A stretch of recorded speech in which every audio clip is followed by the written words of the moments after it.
माझ्या पप्पाने मला एक मेकअप किट घेऊन दिले. त्याला याची सुंदर आहे.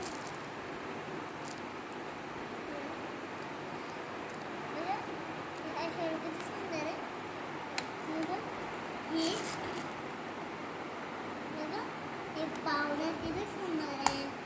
हे बघा, हे हा ब्रश असा करायचा. तर काय हे आय शॅडो